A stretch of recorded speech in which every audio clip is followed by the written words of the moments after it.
He made his wife a trophy and put her on a shelf to admire her. But what happened next, no one could have predicted. Subscribe so you don't miss new videos. Write in the comments where you're watching this video.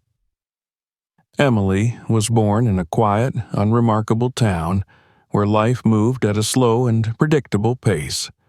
Small houses lined the streets, their white picket fences neatly painted, their lawns meticulously trimmed. The town was a place where nothing ever truly changed, where people grew up, married their childhood sweethearts, and spent their lives in the same houses where they had been raised. But for Linda, Emily's mother, this town was a dead end.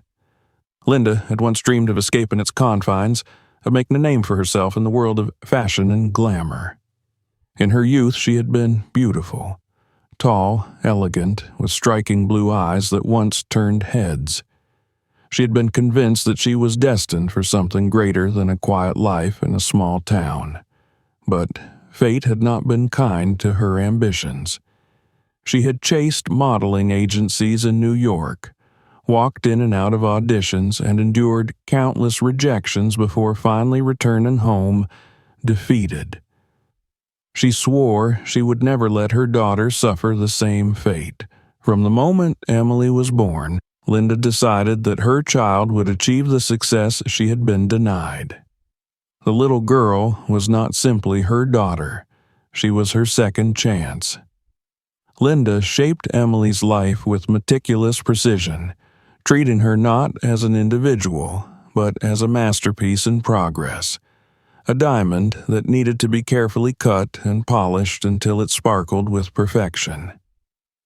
Emily's childhood was anything but ordinary. Unlike other children, she never ran freely through the park, never scraped her knees from climbing trees, never lost herself in the carefree laughter of innocent games. Instead, she stood in front of mirrors, practicing her posture, perfecting her smile.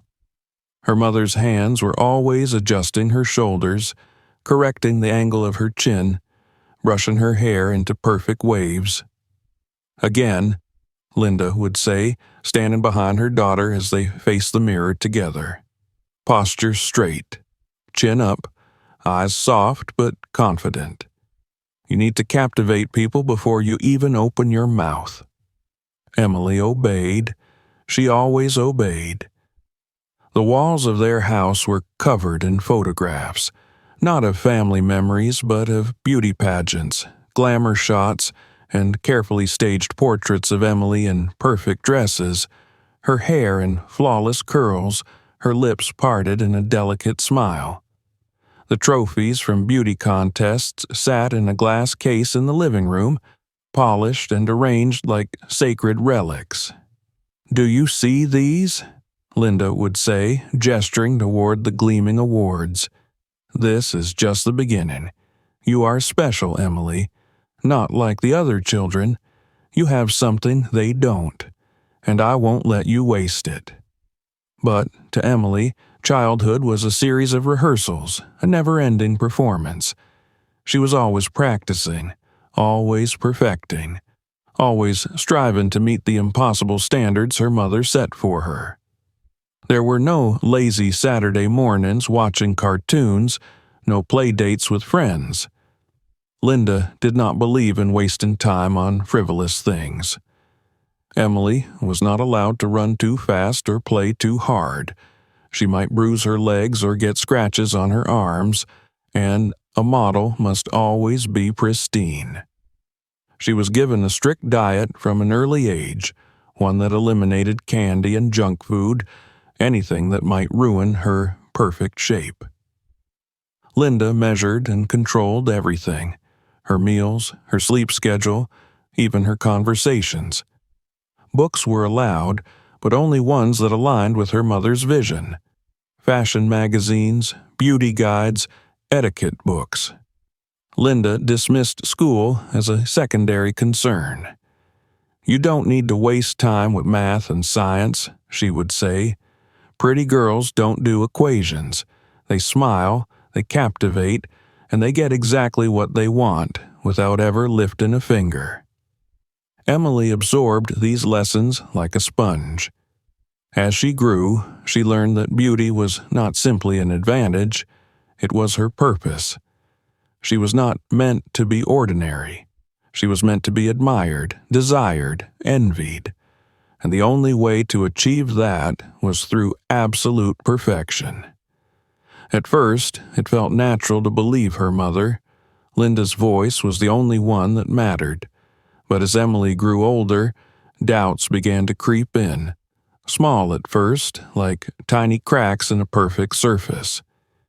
She watched the other children play from her bedroom window, their laughter ringing in the air, their clothes messy, their hair wild. She envied the way they ran without care, the way they collapsed in the grass, out of breath, without worrying about their posture or their appearance. Once, she asked her mother why she couldn't join them. "Because you're better than that," Linda replied sharply. "Do you think the most beautiful women in the world waste their time rolling in the dirt?" Emily nodded, swallowing her disappointment. Her mother's word was law. When she was 7, Linda entered her into her first major beauty pageant. It was a dazzling event held in a grand ballroom filled with bright lights and people who smiled too widely.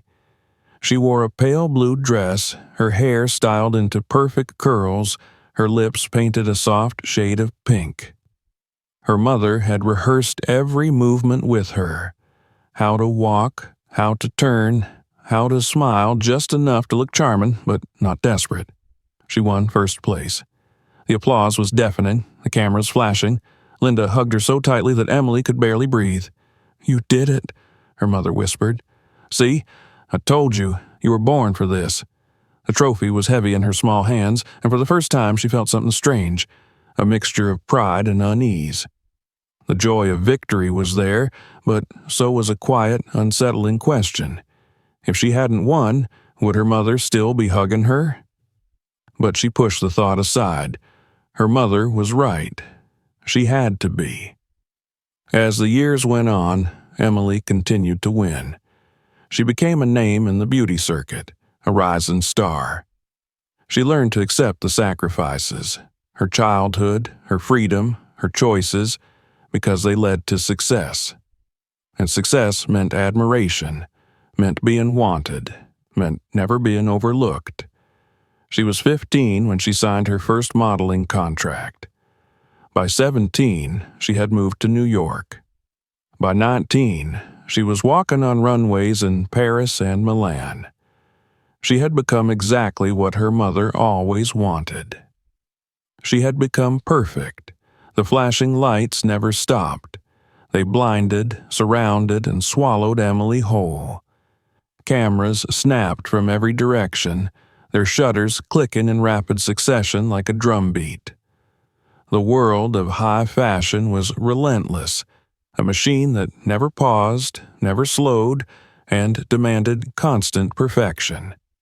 Emily was 20 now, and she had conquered the industry. Her face adorned billboards in Times Square. Her name was whispered at elite fashion events, and designers fought for the privilege of having her wear their latest collections. She had everything she had ever been taught to desire: fame, beauty, wealth, admiration. Every morning, she awoke in a penthouse apartment overlooking the New York skyline. The sheets on her bed were of the finest silk, the scent of fresh-cut flowers filled the air, and the sunlight streamed through the floor-to-ceiling windows. Her schedule was packed, her life meticulously managed by agents, stylists, and assistants. She had become exactly what her mother had envisioned, and yet, beneath the surface, a silent emptiness grew. Her days were a carefully curated performance.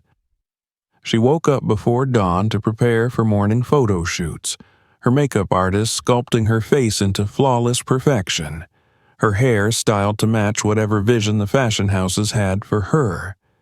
She followed instructions without hesitation. Tilt your chin, soften your eyes, arch your back just enough to seem effortless but alluring. The praise never ceased. "You're perfect, Emily. You have the most stunning bone structure. The camera loves you." But the words felt mechanical, devoid of warmth. She attended exclusive parties in penthouses and rooftop lounges, surrounded by celebrities and influencers. Champagne flowed, laughter filled the air, and conversations were shallow. Everyone pretended to care about one another, but she knew the truth. These people weren't her friends. They were industry connections, potential business opportunities. No one asked her how she was feeling. No one noticed if she was tired. They only noticed if she gained a pound, if she missed a shoot, if she lost the glow of perfection they expected. Her phone was always buzzing, her agent sending reminders, designers calling for last-minute fittings, journalists requesting interviews. She barely had a moment to herself. The world always demanded more, but the loneliness was the worst part. Despite the thousands of eyes on her, despite the fans who idolized her, she felt invisible. She had a team of people managing her life, yet no one truly knew her. She had admirers, yet no real friends. She had men vying for her attention, yet no one who saw her beyond her beauty. She went on dates with actors, with wealthy businessmen, with musicians. They treated her like a prize, boasting about their time with her as if she were a trophy to be displayed. They didn't want to know her. They wanted to possess her. She had once thought fame would fill the void, that admiration would be enough, but no matter how many magazine covers she graced, how many compliments she received, the emptiness only deepened. One evening, she sat alone in her apartment staring at her reflection in the mirror. Her face was exquisite, her features symmetrical, her skin flawless. She was everything the world wanted her to be. So why did she feel like nothing at all? Her mother's voice echoed in her mind. "You are special, Emily. People love you because you are beautiful. Never let that go." She clenched her fists. For so long, she had believed that her beauty was her greatest asset, her only true value. She had sacrificed everything, her childhood, her freedom, her identity, to maintain it. And now, standing at the pinnacle of success, she realized something terrifying. She didn't know who she was beyond the image. She had spent her entire life being sculpted, molded, polished. But if the world ever stopped looking at her, if the cameras ever stopped flashing, what would be left? She swallowed hard, pushing the thoughts away. This was the life she had chosen. The life her mother had dreamed for her. The life she was meant to have. She couldn't turn back now. And so she continued playing the role the world expected of her, even as she felt herself disappearing. Emily had long since learned to filter the attention she received. Compliments, admiration, and obsession surrounded her daily. Fashion designers fighting over her for their shows, photographers adjusting their lights to capture the perfect shot, journalists writing about her beauty as if it were a divine gift rather than the result of years of careful grooming. But she knew none of it was real. People wanted her image, not her. She was accustomed to men approaching her with dazzling smiles, their eyes glinting with the thrill of claiming a woman who was adored by millions. She went on dates with actors who recited compliments like rehearsed lines, with musicians who composed songs inspired by her face, but never asked what her favorite music was. Every interaction felt shallow. Until she met Nick. It was at a charity gala in New York, one of those extravagant events where people dressed in designer gowns and tuxedos, sipping champagne while pretending to care about the cause they were supporting. Emily had mastered the art of appearing engaged, nodding in the right moments, smiling at the right people, maintaining effortless grace even when her feet ached from standing in heels all night. She was in the middle of yet another conversation with yet another billionaire whose name she had already forgotten when she noticed him. Nick stood near the bar, dressed in a perfectly tailored black suit, his posture relaxed, his eyes sharp and observant. He wasn't fawning over anyone, wasn't trying to impress anyone. He exuded confidence in a way that didn't feel forced, as if he didn't need the validation of the crowd. And, unlike the men who usually surrounded her, he wasn't staring at her like she was a rare gem to be collected. Instead, when their eyes met, he smirked slightly, as if he knew something she didn't. It intrigued her. Later that night, when she finally found a moment to herself, she felt someone step beside her. "You look like you're about to escape," Nick said casually. Emily turned to him, surprised. "Escape?" she repeated, amused. He nodded towards the grand chandeliers, the glamorous guests, the perfectly staged environment. "You don't seem like someone who actually enjoys this," he said. Emily tilted her head. "What makes you think that?" "You've spent most of the night listening, not talking. You smile, but it never reaches your eyes. And every time someone walks away, you exhale like you've just finished an exhausting performance." His words struck something deep inside her. No one had ever called it out before. She let out a small laugh, shaking her head. "And what about you? You don't exactly look like you're having the time of your life either." Nick smirked. "I don't have to. I'm here for business, not for validation." It was the first of many conversations. Nick wasn't like the others. He didn't shower her with empty praise, didn't treat her like a rare prize he had the privilege of speaking to. He challenged her, teased her, spoke to her like she was a real person rather than a fantasy. She found herself drawn to him, to the way he carried himself with quiet power, to the way he made her feel real. Their first date wasn't at a five-star restaurant or an exclusive club. It was on a rooftop overlooking the city. They drank wine out of plastic cups, and for the first time in years, Emily didn't feel like she was performing. Nick never asked her about the fashion industry, never mentioned her magazine covers or red carpet appearances. He asked about her childhood, about the places she'd been, about what she would do if she could disappear for a day without anyone recognizing her. She didn't know how to answer that last one. "I don't know," she admitted. "I don't think I've ever had a day where no one was watching." Nick leaned back, studying her. "You should try it sometime." She wanted to, more than anything. Over the following weeks, their relationship deepened. Emily had always been careful with her emotions, but with Nick, she felt herself letting go. He wasn't just another admirer. He was someone who made her feel seen. And when he asked her to move in with him, she didn't hesitate. Nick's world was different from hers. He was a real estate mogul, a self-made man who had built an empire through sharp business acumen and relentless ambition. His success was not based on appearances, but on strategy, intelligence, and control. He didn't need her beauty to validate him. He already had everything, or so she thought. Moving into his penthouse felt like stepping into a dream. The space was breathtaking.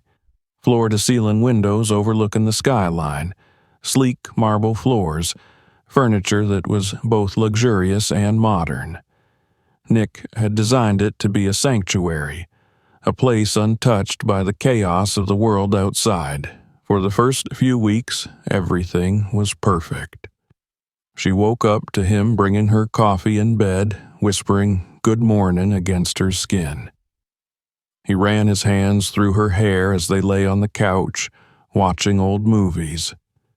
They shared quiet dinners on the balcony, away from the flashing lights, away from the crowds that had always surrounded her. For the first time, Emily felt like she belonged to something more than just an image. Nick was different. He made her feel safe, wanted, loved. And so, when he suggested that she take a break from the industry, that she didn't have to keep running herself into exhaustion, she considered it. "You don't have to prove anything to anyone," he told her one night, his fingers tracing slow circles on her arm. "You could just stay with me. Stay." It was such a simple word, but it carried so much weight. Emily had spent her entire life being told to keep going, to chase the next opportunity, to never stop.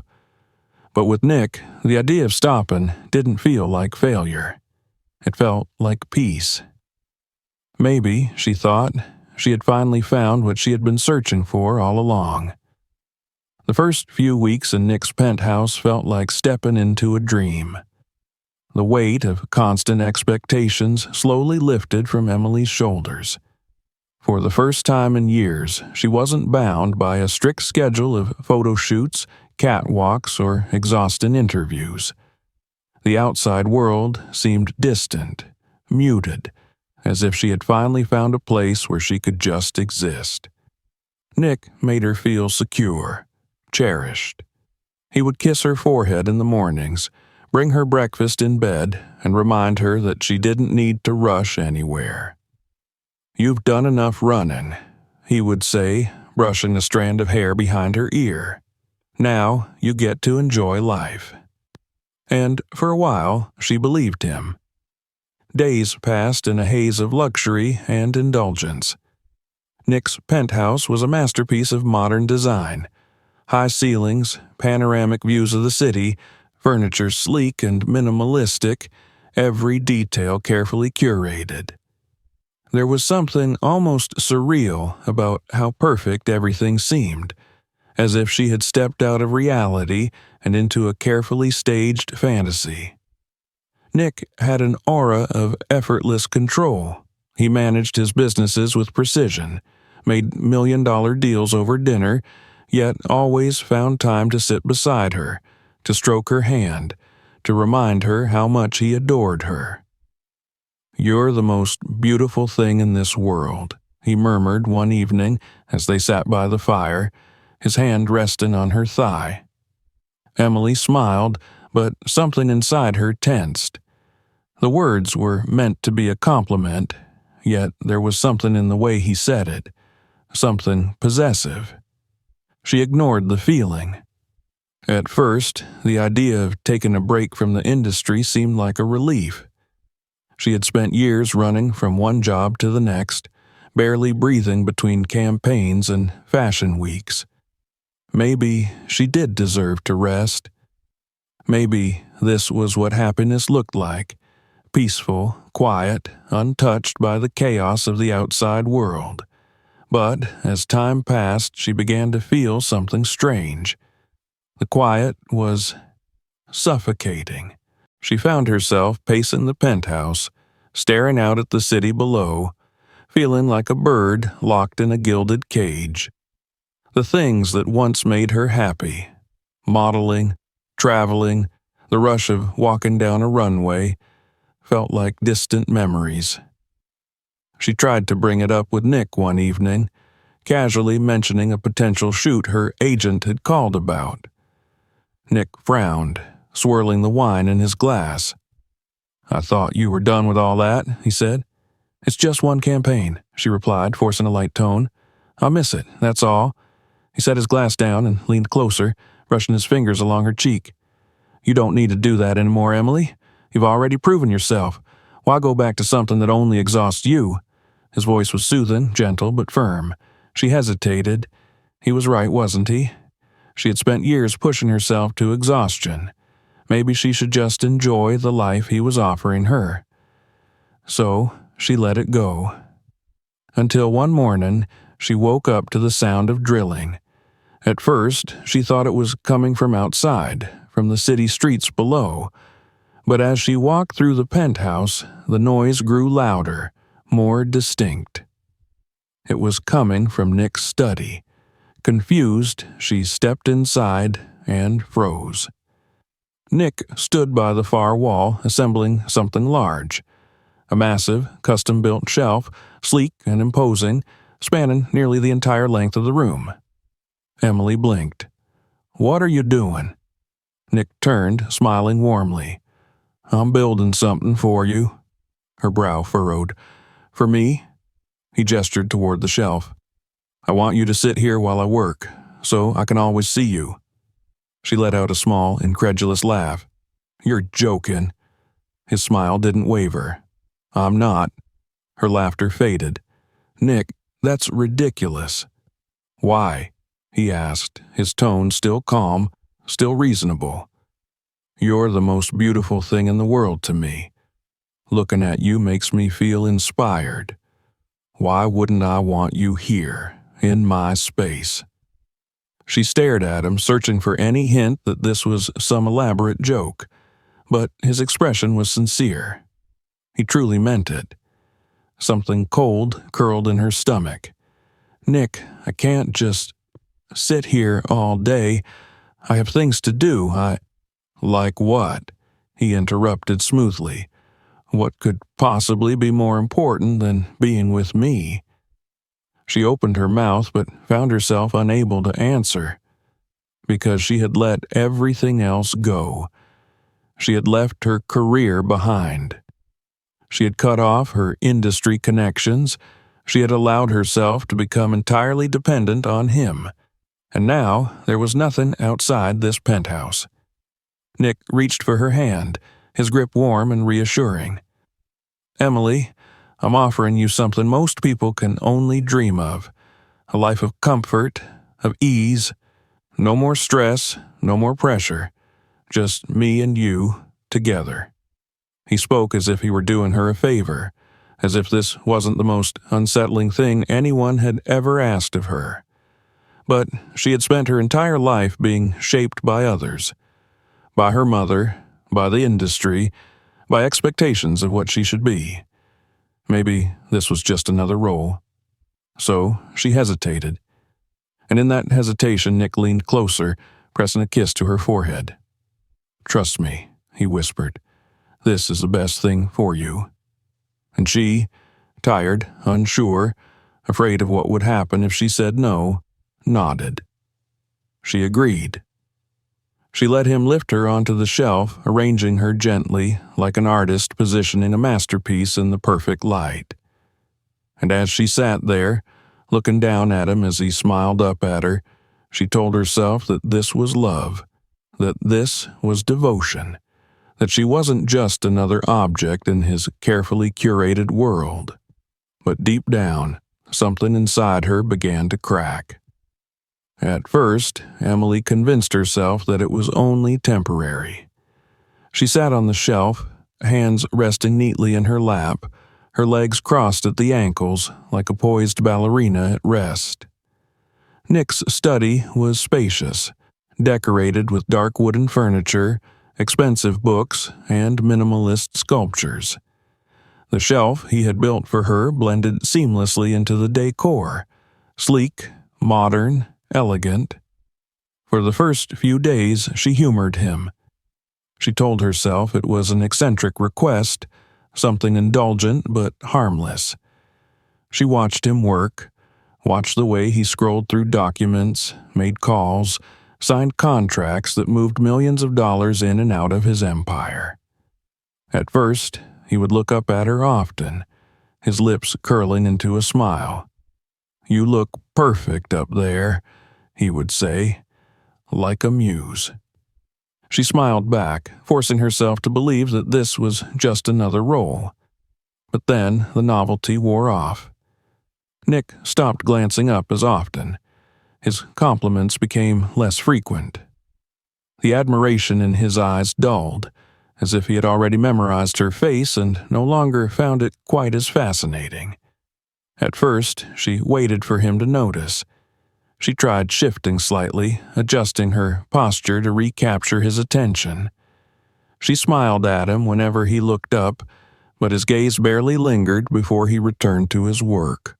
She told herself she was imagining things, but then came the silences, long stretches of time where he didn't acknowledge her at all, where he made calls, sent emails, paced the room deep in thought, all while she remained seated, waiting, a silent fixture in the background. Days turned into weeks. At first, she tried to keep herself busy. She brought books up to the shelf, flipping through the pages to pass the time. But reading felt different when she was perched in the same place for hours, unmoving, always aware of the fact that she was on display. She started bringing a small mirror with her, fixing her makeup, adjusting her hair, keeping herself pristine.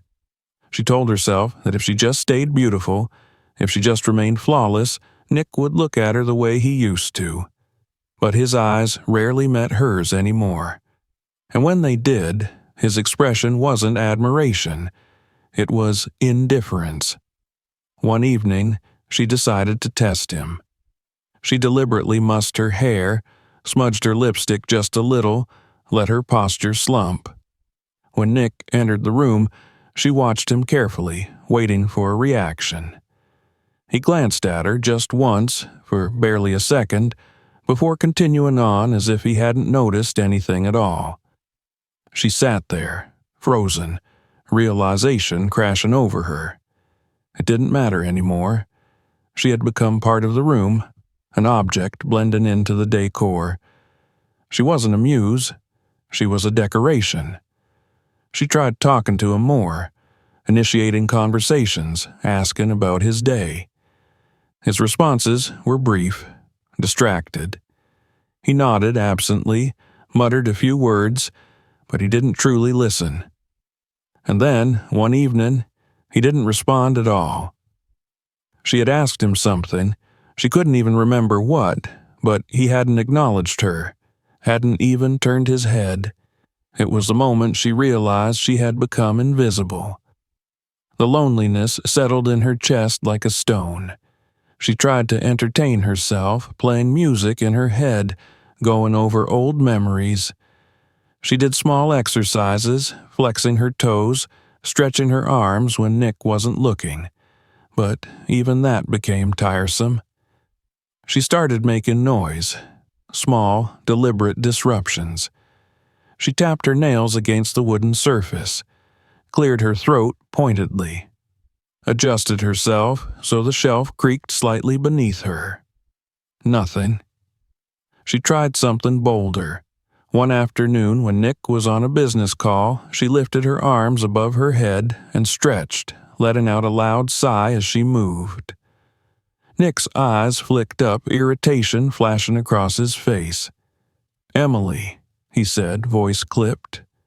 For a brief, foolish moment, she thought he was finally seeing her again. But then he added, "I'm on a call." And then he turned away. She stared at him, stomach twisting. That was the moment she knew. She wasn't his obsession anymore. She was an afterthought, a piece of furniture. Her days blurred together, melting into each other with no distinction. The shelf became her world, the walls of the study her horizon. The outside world felt like a distant memory. She could no longer remember what it was like to walk down a crowded street, to have a place to be, to matter. The only people she saw besides Nick were the house staff, but they were under strict orders.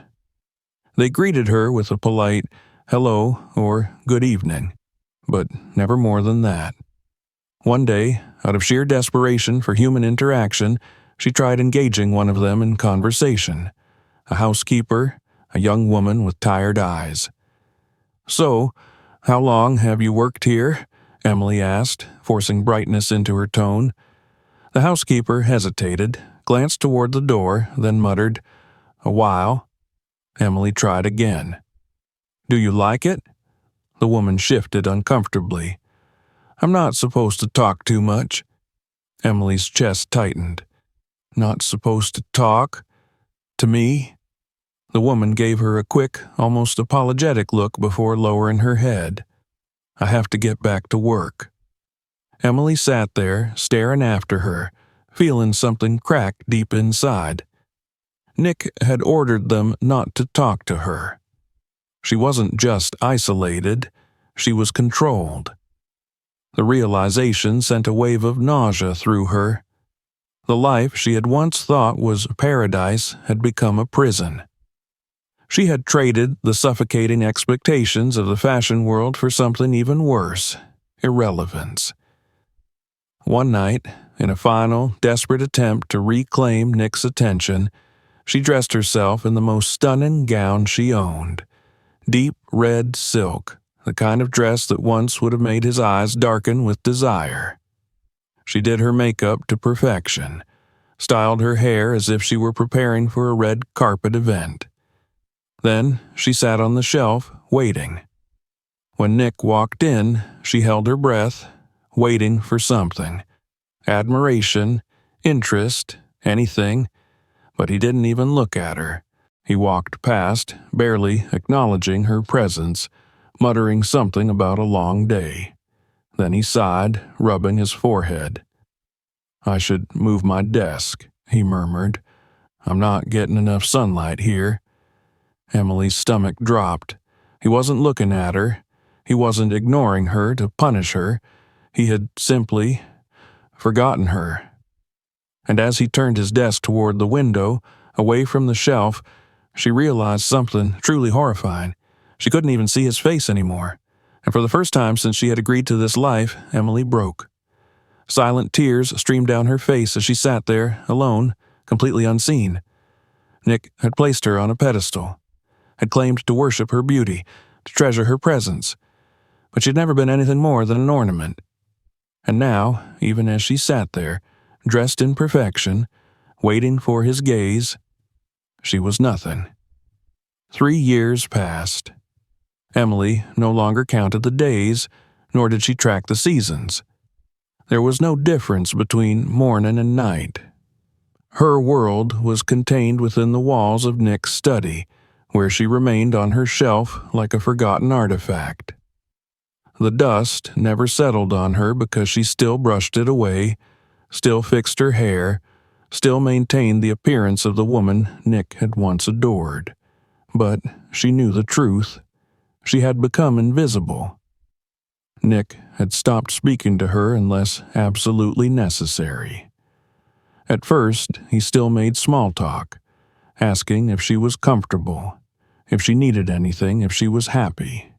But even those hollow questions faded over time. He had moved his desk to the other side of the room, where the light from the window stretched across his workspace, and, in doing so, he had turned his back to her. For a long time, she told herself that if she was patient, if she waited just a little longer, he would remember her again. He had loved her once, hadn't he?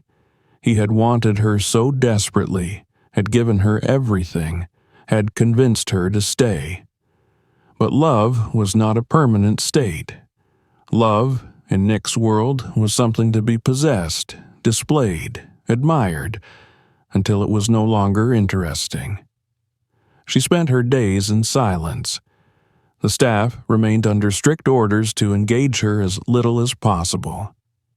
The housekeeper, who had once hesitated to speak to her, no longer even glanced in her direction. Emily would sit perfectly still as people moved around her, cleaning the room, dusting the bookshelves, refilling Nick's glass with water.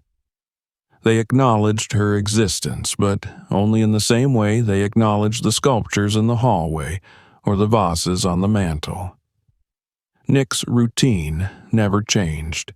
He worked for long hours, then left the penthouse for meetings, events, and gatherings.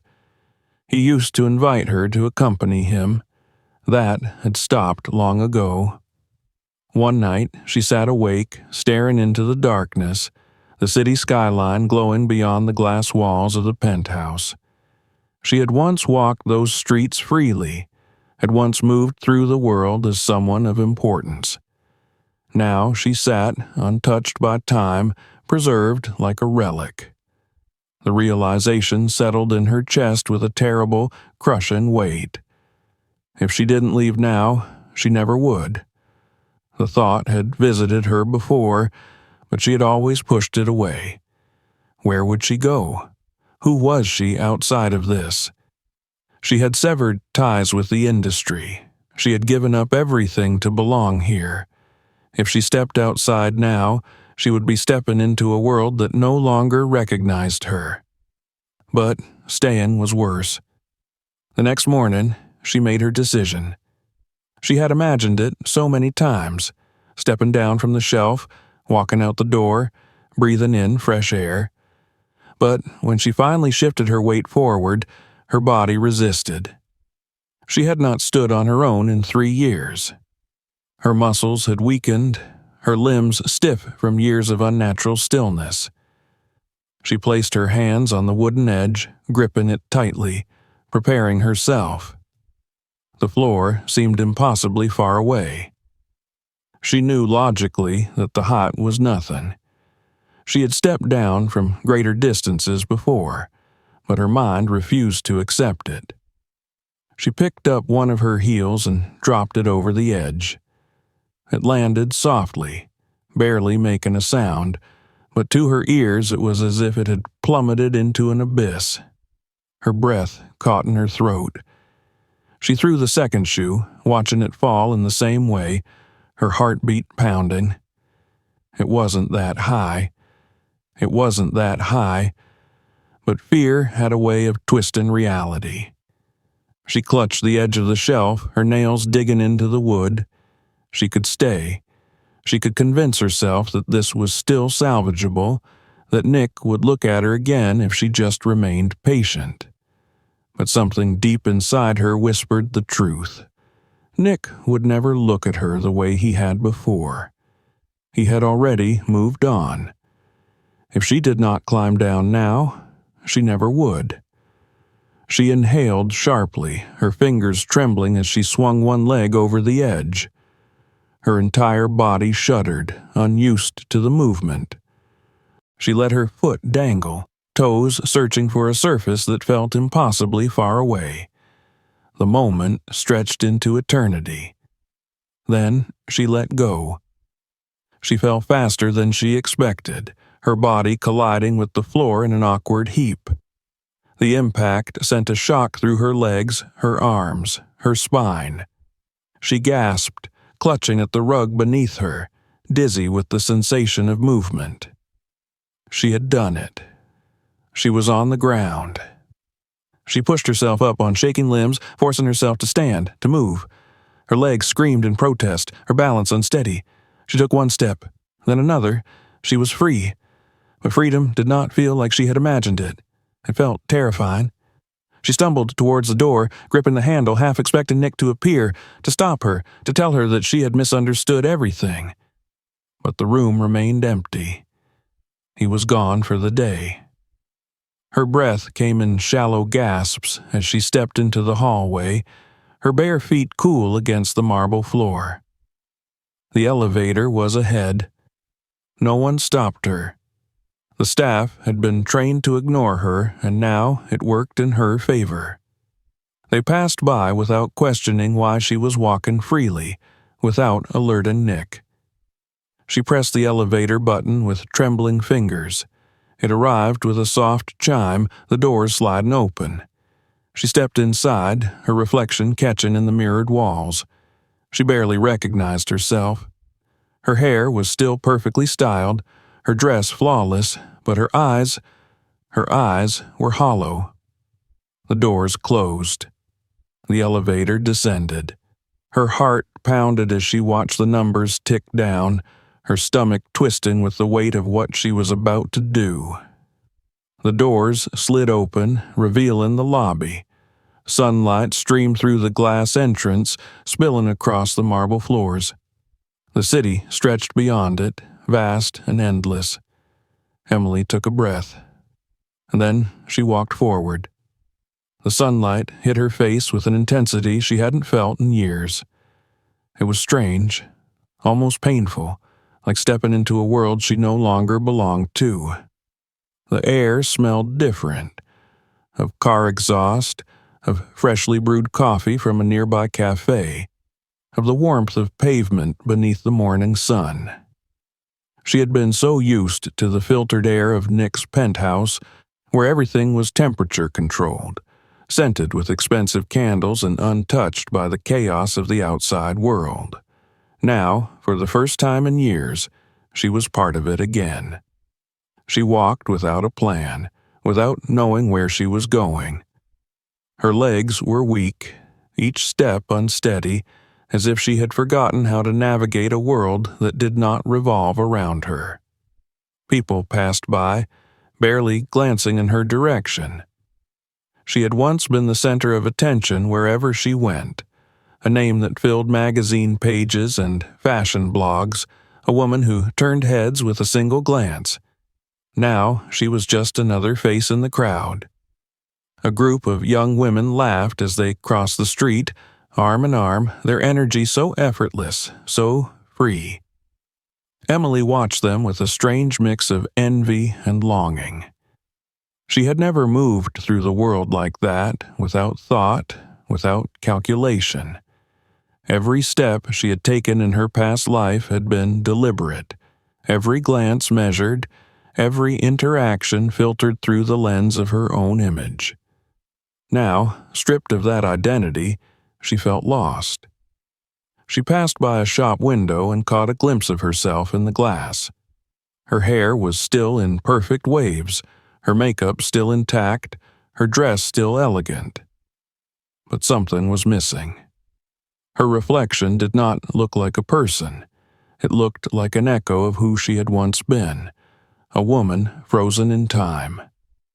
She reached up, running her fingers through her hair, messing it up for the first time in years. The perfection shattered instantly, but it felt right. She kept walking, her steps growing steadier, stronger. She had no money, no phone, no place to go, but she had freedom, and that was more than she had possessed in years. The city was louder than she remembered. The honking of taxis, the hum of conversation, the distant wail of a siren. All of it felt overwhelming, a stark contrast to the silence she had lived in. She turned a corner and found herself in a small park where children played on the swings and joggers moved along the winding paths. She sat on an empty bench, her hands folded in her lap, watching. She had spent years being watched, admired, judged, but now, for the first time, she was the one observing. A small child ran past her, his laughter filling the air as his mother chased after him. Emily smiled faintly, the sound so foreign, yet so familiar. She had never been allowed to be that carefree. Even as a child, her life had been about presentation, about control. She had never been permitted to scrape her knees, to roll in the grass, to exist without purpose. A sudden thought struck her. What did she want?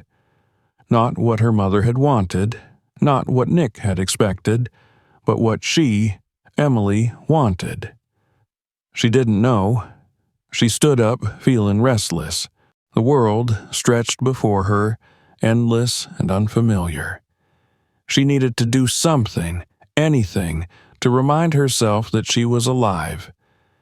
She found herself wandering into a crowded shopping district, the streets lined with boutiques and cafes. She stopped in front of a cosmetics store, drawn in by the bright lights and the sleek displays of makeup. It reminded her of her old life, of the endless hours spent in makeup chairs while professionals sculpted her into perfection. Inside, the air was cool, the shelves lined with every product imaginable. She moved toward a counter where a few women were testing lipsticks, their reflections catching in the mirrors.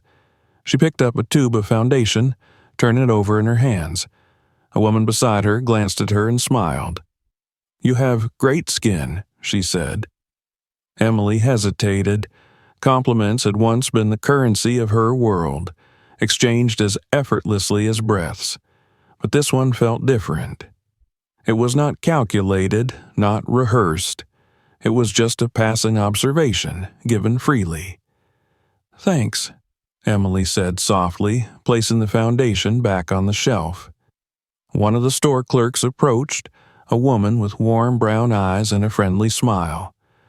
"Are you looking for something specific?" Emily almost said no, but then, on impulse, she asked, "Do you do makeup appointments?"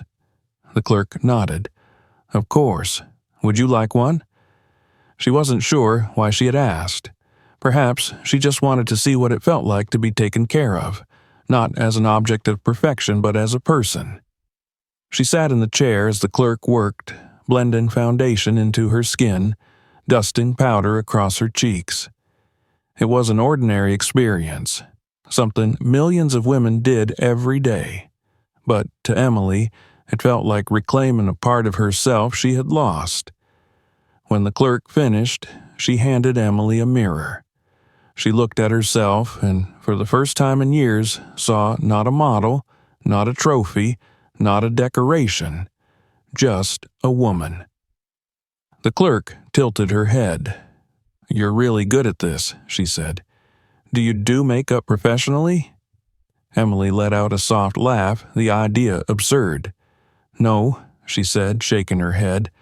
"I used to be something else." The clerk didn't press, only smiled. "Well, if you ever wanted to, I think you'd be great at it." Emily didn't respond, but the words stayed with her as she left the store, stepping back into the bustling streets. She had spent her life being looked at, but maybe now it was time to do something different. Maybe now it was time to create. Emily walked through the streets with a newfound sense of weightlessness, though not entirely in the way she had once imagined. It wasn't a euphoric kind of freedom, not the triumphant escape she had pictured in fleeting daydreams while perched on that shelf. It was raw, uncertain, filled with unfamiliar sensations. She had no destination, no plan, no structured future mapped out for her by an agent, a magazine editor, or a man who claimed to worship her. There was only forward. And forward, for the first time, was entirely her choice. The afternoon sun was beginning to dip beyond the towering skyline as she wandered, the busy hum of the city enveloping her. She realized she had been walking for hours. The sleek red dress she had worn to impress Nick was now wrinkled, her hair tangled from the wind. A few strands stuck to the smudges of makeup that had begun to fade from her face. She had always been pristine, polished, untouchable. But now she felt like something real. As she walked, she kept catching glimpses of herself in shop windows, but the woman she saw was a stranger, one with tired eyes, a face no longer poised with rehearsed expressions. There was something wild about her now, something unpredictable. Her feet ached, a dull reminder that her body was no longer accustomed to movement. Her stomach twisted with hunger, another sensation that had been unfamiliar for years. She had been fed, nourished, sustained, but rarely had she felt hunger. She had only ever eaten when her schedule allowed, when it was part of a carefully controlled plan. Now, she simply wanted food. She stopped at a corner cafe, stepping inside as the scent of freshly brewed coffee filled the air. It was a small place, cozy, with wooden tables and shelves lined with books. A chalkboard menu hung behind the counter, listing pastries and sandwiches in casual, handwritten script. Emily hesitated for a moment. She had no money. She hadn't thought that far ahead. Before she could turn and leave, a familiar voice called out, "Hey, you're back." Emily turned, blinking in surprise. The clerk from the cosmetics store stood behind the counter, wiping her hands on a towel. Her brown eyes flickered with recognition, but there was no awe, no forced politeness, just genuine curiosity. Emily started, unsure what to say. The woman, Jordan, as her name tag read, gave her a quick once-over. "You look like you could use a coffee." Emily swallowed, nodding. "I don't have any money." Jordan shrugged. "That's okay. First one's on the house." Emily hesitated, but the kindness in Jordan's voice made it difficult to refuse. She had spent so long in a world where every gesture came with a cost, every favor with an expectation. This was unfamiliar. She accepted the coffee, wrapping her hands around the warm cup, inhaling the scent. She hadn't had coffee in years. Caffeine had been just another thing to control, another substance that could interfere with skin clarity, sleep cycles, hydration. But now, as she took a careful sip, the heat spreading through her chest, she found herself wondering why she had ever denied herself something so simple. Jordan leaned on the counter. "Rough day?" Emily let out a breathless laugh, shaking her head. "More like a rough few years."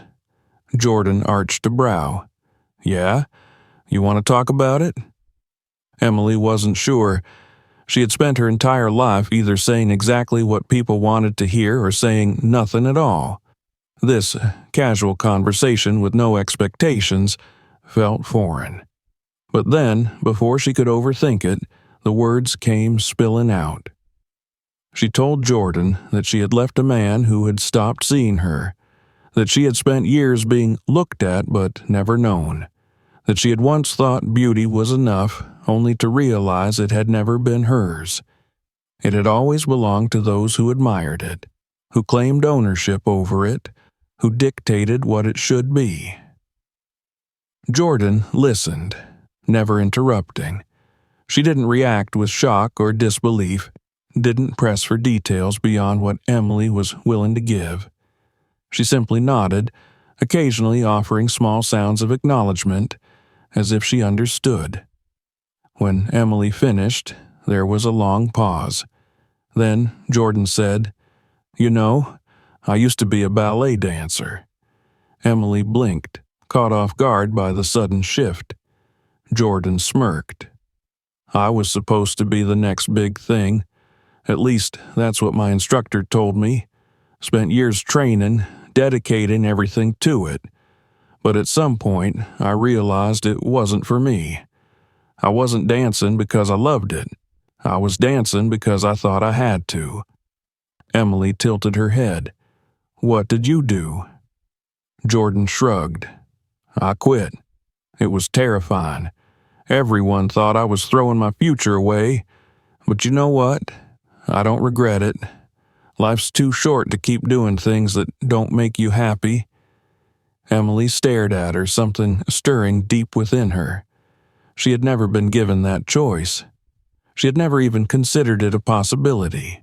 Her mother had decided who she would be before she had even learned how to dream. Then Nick had taken that identity and reshaped it into something else entirely. But now, for the first time, she had the chance to choose. She looked down at her coffee, at her reflection in the dark liquid. "I don't know what I want to do." Jordan smiled. "That's the best part. You get to figure it out." The words settled in her chest like an unfamiliar weight, both terrifying and exhilarating. She spent the rest of the evening in the cafe, listening to Jordan talk about the makeup store, about customers, about the simplicity of working a job that didn't demand her soul. It was the first normal conversation she had had in years. By the time she left, she had made a decision. The next morning, she returned to the penthouse. Not to stay. Not to beg Nick to take her back, but to destroy the thing that had kept her trapped. The shelf was still there, untouched. It had become just another part of the furniture, an afterthought. She grabbed the nearest object, a heavy glass sculpture, and swung it against the wood. The impact sent splinters flying, the sound echoing through the empty room. She hit it again and again, until the structure cracked and collapsed into jagged pieces at her feet. She had once been placed there as a symbol of admiration, of possession. Now there was nothing left but ruins. A year passed. Emily opened her own business, a cosmetics boutique named Emily's Choice. The name had been intentional, a quiet rebellion against a lifetime of choices being made for her. The store flourished. Customers lined up not just for the products, but for the woman behind them, the woman who had once been a face in magazines, now standing behind the counter, smiling, living. Inside the store, there was a single decorative shelf. She sat on it sometimes, watching customers move through the space, testing lipsticks, laughing with friends. Above her, a neon sign read, "Let everyone look." But this time she wasn't trapped. This time she had chosen to be seen. If you enjoyed this video, make sure to subscribe so you don't miss the next one. Check out more videos on the channel and keep watching. And if you found this interesting, share it with others.